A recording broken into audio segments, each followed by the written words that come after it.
All right, hey, what's up, y'all?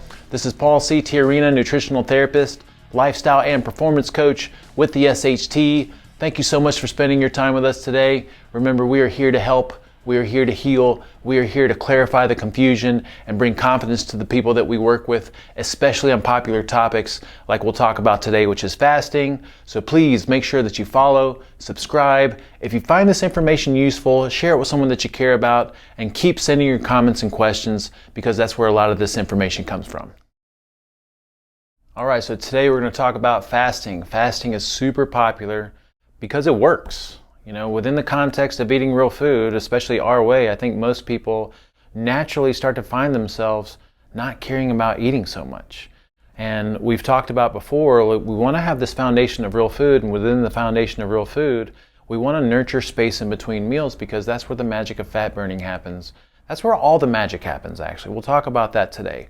But I've also mentioned several times before that we are overcoming and undoing years, if not decades, of insulin resistance. And one of the best ways to overcome that is through fasting protocols within the context of eating real food. So today we'll talk about what is fasting, why we should consider it, what are some of the fasting myths that are out there, what are some of the true benefits of fasting, and then where you might want to start if it's something that's new for you.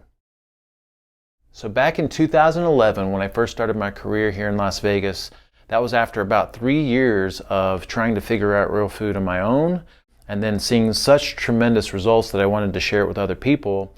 I naturally started to gravitate towards eating less often and not caring so much about food. I mean, of course, when we eat gloriously, but I really started to pay attention to the space that was happening in between meals.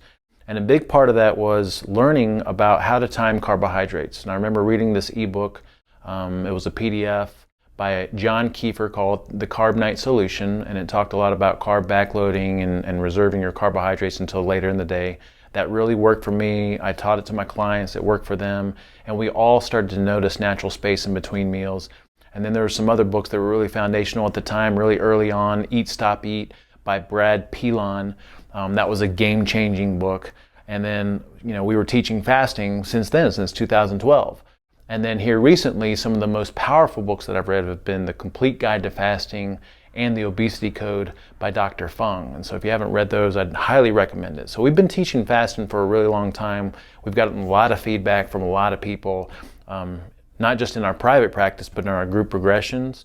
And so what is the difference between fasting and starvation? Well, fasting is an act of willing abstinence from food, drink, or both for a specified period of time. So the difference between fasting and starvation is fasting is self-induced, it's voluntary, whereas starvation is not, right? And if we can do it the right way, we can see a lot of tremendous benefits and kind of ease the pain of going through those periods of not eating, right? So fasting our way we call strategic fasting. And with strategic fasting, we get improved body composition, we get enhanced self-sufficiency, metabolic flexibility, and fat burning. We get all the health benefits associated with fasting, and we are able to make this work in a modern lifestyle. So remember we talked before about this idea about what stored body fat is. Stored body fat is stored energy for when we're not eating. It's an evolutionary adaptation to starvation, right? So when we go through periods of not eating, ideally the body's tapping into fat stores for fuel. And so understanding that every time I eat, I am storing energy to some degree. Every time I eat any kind of food, I'm going to be storing a little bit of energy. Different macronutrients or macro foods have different impacts on this storage. So when I eat a little bit of fat, that has minimal impacts on insulin, which means minimal impacts on storage. When I eat protein and carbohydrates, it's going to be a little bit higher, but carbohydrates are going to have the biggest impact on energy storage and fat storage. And the only thing that can dissipate that can dissipate insulin from the system is going to be periods of space and periods of not eating, right? So when we eat food, food is going to stimulate insulin. Insulin is going to direct the body to store sugar in the form of glycogen in the liver, and it's also going to store body fat as fuel and excess body fat. And then when I don't eat, I'm going to decrease insulin and I'm going to burn some of the sugar in my liver glycogen, and I'm also going to start to burn some of my stored body fat. So space is the final frontier for most people, especially if you're a real foodie and eating real food our way. All right, so let's talk about some of the fasting myths that are out there. I feel like most of us have been brainwashed most of our lives to feel like we have to eat all the time, and if we don't, something bad's going to happen. I remember back in my bodybuilding days, I ate religiously every 2 or 3 hours because I was convinced that I would lose all my muscle mass, I would waste away, my metabolism would slow down, and I want us to have confidence in experimenting with this stuff because there's tremendous benefits that come from it, especially within the context of eating real food our way. So the first thing that we hear is a slower metabolism. And it's actually true that you reduce your energy expenditures in response to lower food intake because your body's not stupid. If I reduce the amount of food that I take in over the long term, I have to reduce the amount of energy that I expend. But that's very different from no food intake. When I have no food intake, my body has to switch completely over to using stored body fat for fuel, and my metabolism actually increases because now my body's priority is finding the next meal. And the same thing is true for lean muscle mass. We're not going to burn muscle during fast because my priority is finding more food. If we have already mentioned that stored body fat is energy for when we're not eating, my body is not stupid. When I go through periods of not eating, it's going to use body fat before it's going to use muscle because muscle has a functional value. What about low blood sugar? Well, if you've been eating real food our way, and being strategic with your carbohydrates and teaching your body how to tap into fat stores for fuel, when you go through periods of not eating, the body gets very efficient at creating glucose on its own through a process called gluconeogenesis. So we don't have to worry about low blood sugar episodes, right? Does fasting cause overeating?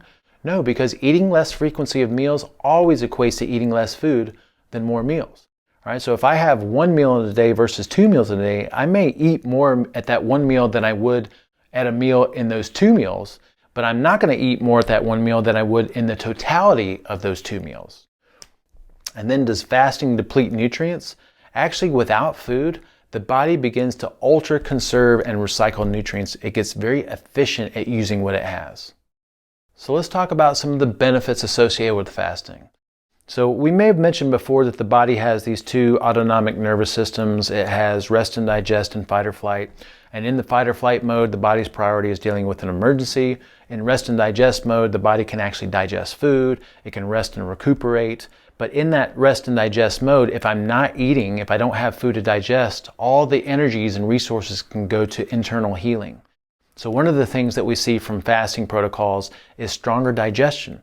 Because with space in between meals, my body can actually recuperate and have a stronger digestive effort.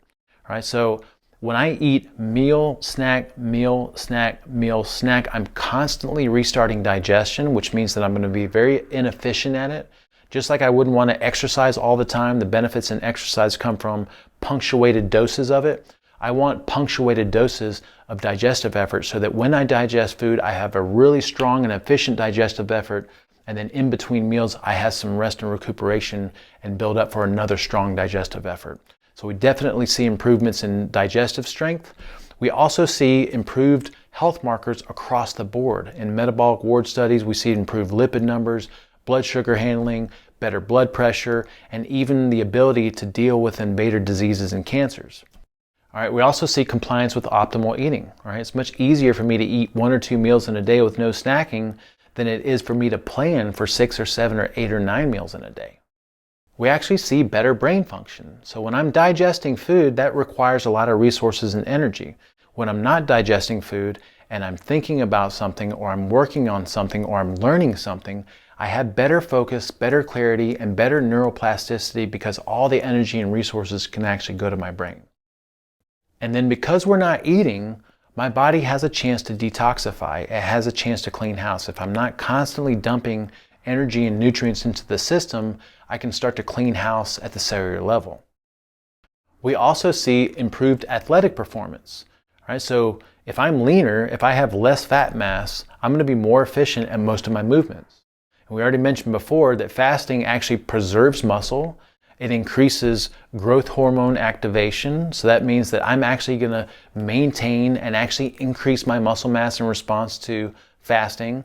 And then I have a little bit more adrenaline during intense workouts because, again, my body's priority, its perception, is trying to find another meal. And so my priority goes to my peripherals in these activities.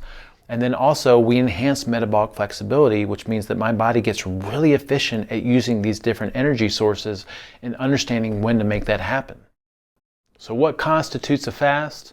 During a fast, we want to avoid anything that is protein or carbohydrate based, because these things are going to have the biggest impact on insulin secretion and the biggest impact on blood sugar levels. All right, during a fast, we can have non-caloric beverages like water, mineralized water, sparkling water, coffee, tea. We can even have a little bit of fat with our coffee or tea, because that's going to reinforce the signal of fat for fuel. Depending on the length of the fast, we can start to incorporate things like bone stock. I think if we're doing 2 meals per day or less, that would be considered fasting in our realm. So there's a lot of ways that we can experiment with fasting and manipulate fasting. We have an amazing progression called strategic fasting, where we outline an ideal progression. We talk about fasting durations, fasting types, things that you can use within the context of a fast, and all the different prerequisites that we'd recommend having in place before embarking on some fasting experiments. Now, where can we start if we're kind of new to fasting? First of all, you got to have real food as a foundation, ideally real food our way. Once you've got that in place, then I would work on no snacking in between your main meals. Once you've got comfortable with that, you can move towards 2 meals per day. Now you're in the fasting realm because you have a lot of space outside of those 2 meals. And then once you get comfortable with 2 meals per day, you can start to experiment with a 24-hour fast, a 36-hour fast, a 48-hour fast, and then some extended fasts. But again, I'd highly recommend easing yourself into it and joining us for our strategic fasting progression, because we go through all the different details of types of fast, durations of fast, what you can do during fast, and how to ease yourself into longer fasting progressions. All right, thank you so much for spending your time with us today. Remember, we are on a mission to empower the planet with our unique message. So if you'd like to support us, the best thing that you can do is take this information, put it into practice, and be a living example to other people. You can also feel free to share this with people that you care about. And if you'd like to take your support to another level, you can visit empowertheplanet.com, where we have all kinds of different ways that you can contribute. Thank you so much.